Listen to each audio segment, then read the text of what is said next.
ये हम महत्वपूर्ण चर्चा करते हैं।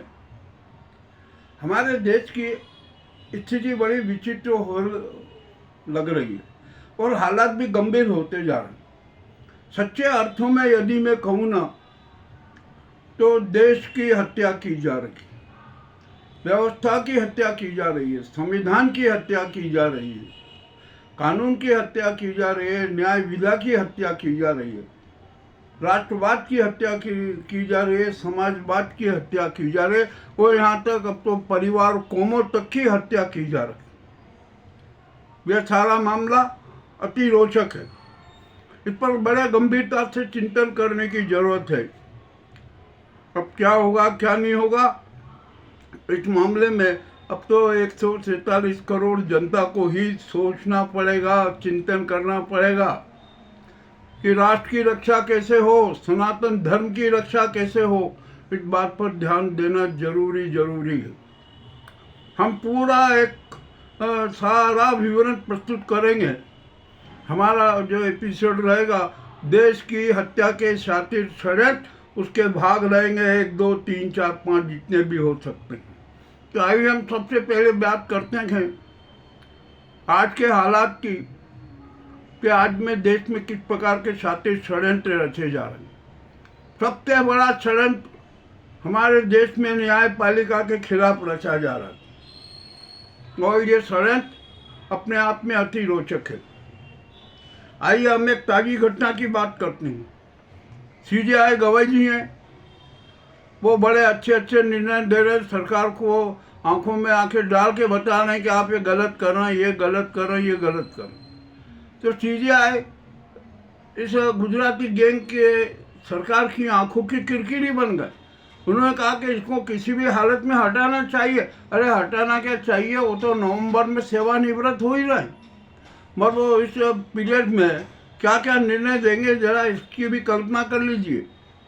अभी हाल ही में सीजेआई ने के सामने एक याचिका आई विष्णु खुजराहो के विष्णु मूर्ति को लेकर। सीजेआई ने उसको देखी याचिका को और उसको रिजेक्ट कर दी, और रिजेक्ट करने के भी उन्होंने कारण बताए। मामला अति रोचक है।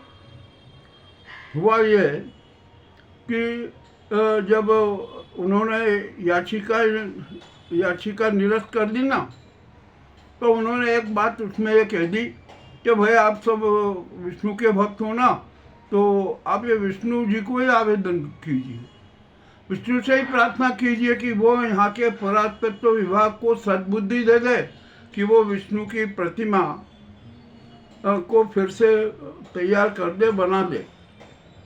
इसमें कौन सा अपमान हो गया? जब ये मोदी जी ने अपने आप को विष्णु का 11वां अवतार घोषित किया, तो ये जो मोदी गैंग और उसके चिंटू मौन क्यों रहे? क्या हो गया क्या विष्णु का अवतार ये मोदी?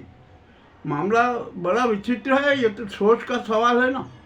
कब सीजेआई ने जो निर्णय दिया ना, और याचिका तो खारिज कर दी, और उन्होंने जो ये कहा कि आप विष्णु भक्त हैं और हम सब ईश्वर भक्त हैं ना, हमारे देश की अर्थव्यवस्था सुधारने के लिए, सुव्यवस्थाएं सुधारने के लिए और मानवीय मुद्दों की रक्षा के लिए और भी पूरी सामाजिकता के लिए, राष्ट्रवाद के लिए, जब हमारे यहाँ के जो राष्ट्र संचालक है उनसे को कहते हैं तो वे सुधरते नहीं है, तब हमें ईश्वर से ही प्रार्थना करना चाहिए कि हे ईश्वर, हमारे इन कुबुद्धि वाले राष्ट्र संचालकों को सद्बुद्धि दे दे। ये जो मैं बात कह रहा हूँ, ये कौन सा अपराध हो गया? सीजेआई गवाई जी ने कहा ना कि आप सब विष्णु भक्त हैं, ये जो पुरातत्व विभाग का दायित्व है उसने अभी तक काम नहीं किया, उसने जो विष्णु की प्रतिमा के प्रति कोई सकारात्मक रूप नहीं अपनाया, उसको उनको निर्माण कर देना था, नहीं किया। मगर आप लोगों ने जब यहाँ याचिका लेकर आए, अरे ये तो उनका दायित्व है, पुरातत्व विभाग का दायित्व है कि वो खुजराहों की जो भी मूर्तियाँ उनका संरक्षण करे, ये करे, परंतु वो कर नहीं रहा। कितना बड़ा राजमहल है उसमें पुरातत्व विभाग में, उनको किसी को परवाह नहीं। जब उनको परवाह नहीं तो वो कौन फिर कराएगा। आप यहाँ पर याचिका लेकर आए हैं, आपको उनको भी तो कहना चाहिए ना, पुरातत्व विभाग को, कह रहे आप ये बनाइए, आप ये बनाइए। आप हमारे सामने याचिका लेकर आए हैं जो हमारे क्षेत्राधिकार में नहीं आता है, जिसका क्षेत्राधिकार है आप उसके पास में जाइए ना। आप हमारे पास में आए तो ये हम तो कुछ कर नहीं सकते, और हमसे यदि कुछ भी आदेश दे देंगे ये सरकार मानेगी नहीं। तो इसके लिए अच्छा है कि आप पुरातत्व विभाग को कहिए कि वे खजुराहो में विष्णु की मूर्ति को सही ढंग से सुसज्जित कर दे। और यदि वो मान लो उसने नहीं किया तो फिर हमें किससे प्रार्थना करना पड़ेगी, हमारे यहाँ तो अधिकार में है नहीं। तो आप उसको है ना भगवान विष्णु से ही प्रार्थना करना पड़ेगी कि हे प्रभु ये इसको जो पुरातत्व विभाग को सद्बुद्धि दे दे कि वो आपकी मूर्ति को सुसज्जित कर दे। अब ये तो कोई गलत बात तो है नहीं। पहले अब ये हुआ, अब इसके पीछे राजनीति हो गई। वहाँ के कुछ जो वकील हैं, किसी राजन ने कोई को याचिका लगाई थी, रिजेक्ट कर दी, तो वो नाराज हो गए। तो वो नाराज हो गए तो उन्होंने क्या किया कि इसका फायदा जो ये गुजराती गैंग के जो चिंटू है ना, वो सब खड़े हो गए कि अरे यहाँ तक कह दिया कि अरे ये सीजीआई गवई तो बुद्धवादी है, अम्बेडकरवादी है, इन्होंने भगवान विष्णु का अपमान कर दिया। अरे तुम्हारी याचिका रिजेक्ट की, जिसको तुम्हें कहना चाहिए आप उसको कह नहीं रहे और सुप्रीम कोर्ट को कह रहे हो कि आप आदेश दीजिए। पहले उनसे तो मिले पुरातत्व विभाग से। यदि वो नकारा करता है, यदि वो अपने कर्तव्यों की उपेक्षा करता है तो आपको सुप्रीम कोर्ट में आना था। आप पहले ही सुप्रीम कोर्ट में आ गए, ये भी उचित नहीं है। और ठीक है, आप आ गए, याचिका रिजेक्ट कर दी गई।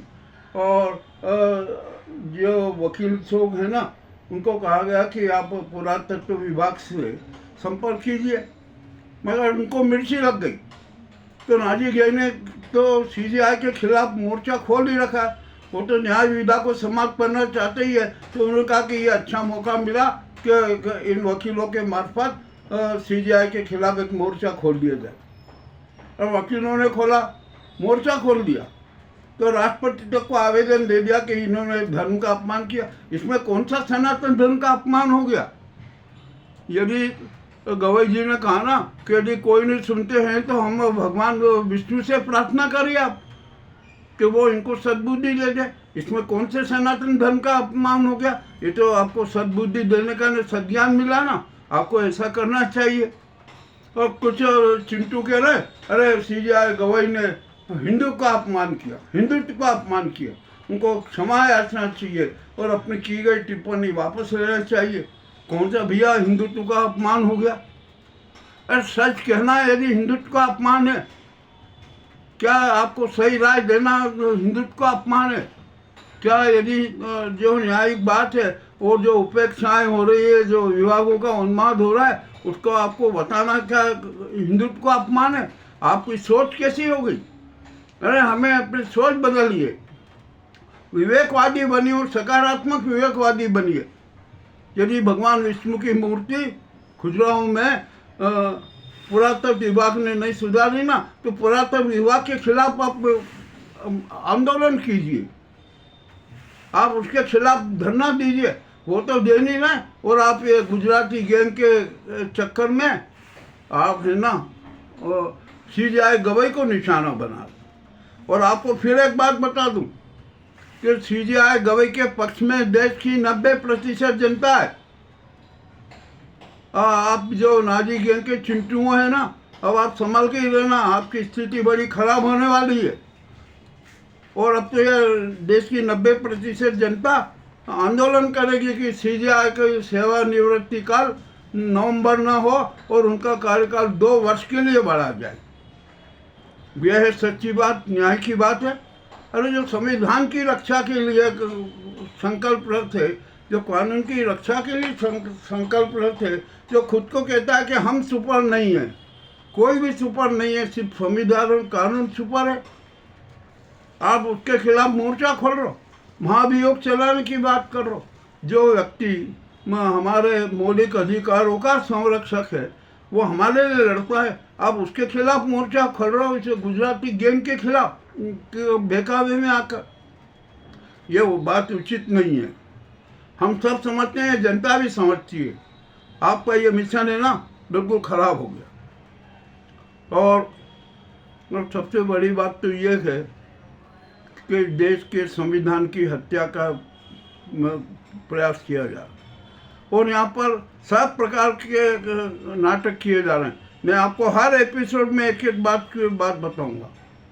तो अब यहाँ पर है ना, ये मनुवादी व्यवस्था स्थापित करने के लिए और मनुवादी संविधान स्थापित करने के लिए सीजेआई गवई के खिलाफ भी ये मोर्चा खोला। और ये किसी ने नहीं, ये गुजराती गैंग ने और ये मनुवादी गैंग ने ये मोर्चा खोला कर। तो ऐसे मोर्चे सफल नहीं होंगे। अब देश की जनता सड़कों पर उतर आएगी, जन क्रांति होगी और ये मनुवादी जो चिंटू है ना, इनकी भी फजीयत होगी, गुजराती गैंग की भी फजीयत होगी। ये भागते हुए नजर आएंगे, बिलों में छिपते हुए नजर आएंगे, ये मैं स्पष्ट रूप से कह रहा हूँ। तो हम तो सीजेआई गवई के साथ हैं, क्योंकि वे बड़े क्रांतिकारी निर्णय दे रहे, न्यायिक क्रांति कर रहे, हम उनके साथ हैं, हम उनका पक्ष रखते हैं। ये मैं कह रहा हूँ, परंतु हमने जब जितनी भी जनता से बातचीत की ना, सब ने कहा कि नहीं, सीजेआई गवई जी बहुत अच्छा काम कर रहे हैं, वे न्यायिक क्रांति कर रहे हैं और सुप्रीम कोर्ट के प्रति उनके कार्यों से आस्था बढ़ी है, उसमें विश्वास जगा कर। ये सच आपके सबके सामने है। आपको कैसा लगा हमें अवश्य बताएं। बहुत बहुत धन्यवाद।